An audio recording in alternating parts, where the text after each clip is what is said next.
Welcome back. I'm Dwayne Farquhar with Intercourt Creative, and we're here talking with Don Koltz. Don is our featured artist of the quarter.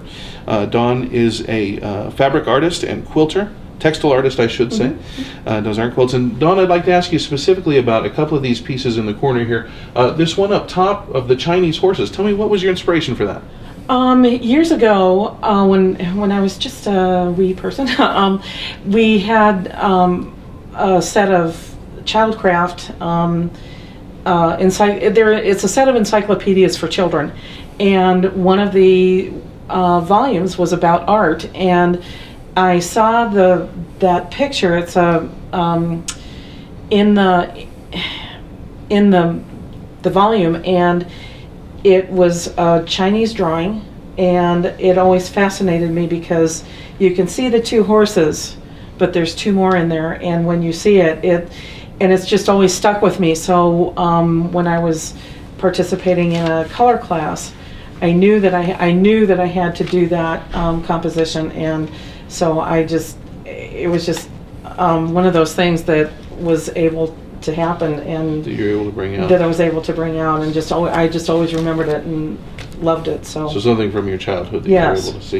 So this is actually kind of an optical illusion piece, and there will be a close-up of it that you can look at. But there are actually 4 horses in there. It's very, very, very interesting. You've got another piece down here next to this. You call it your stained glass piece. Just from an art perspective, it's got a lot of wonderful symmetry in it, and yet at the same time, it's got some irregular edges. It's got some things in it. What was your inspiration for that? Well, there again, it was one of the exercises for the color class that I was involved in, and we had to create a piece. I believe that is it's either a tetrad or a double split complement. I don't remember which. Okay. And so I've always loved stained glass compositions. There's some of that I just really enjoy them, and I had a book or so of them, and I thought, well, what would happen? See, here's the what if. What would happen if I took that and made the mirror image of it and made it a quilt?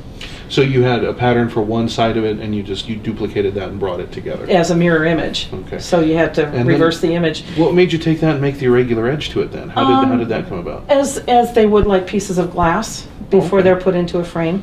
Oh, interesting. And so I thought that would be an interesting way to treat that, and just let it be a jagged edge. And then just real quick, I noticed, so this is a class that you've recently taken.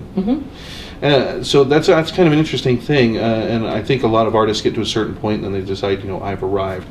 But I think taking classes and things like this is very important to keep your art fresh. What do you think about that? I think there's so much. Art is so limitless, and quilting is and textile art is just so limitless, and there's so much to learn. There's so many techniques out there, and I don't have a corner on any of it. And so the more I can learn, the more tools, so to speak, in my toolbox of techniques, or how to use color more effectively, the more of that I have, is going to make me a better artist. Part of the discipline of an artist is that working and extending your skills and actually refining those skills. Well, very good. Don, thanks for letting us come in, and thanks for letting us take a look. And be sure to tune in for some more videos from Intercourt Creative. We look forward to seeing you again.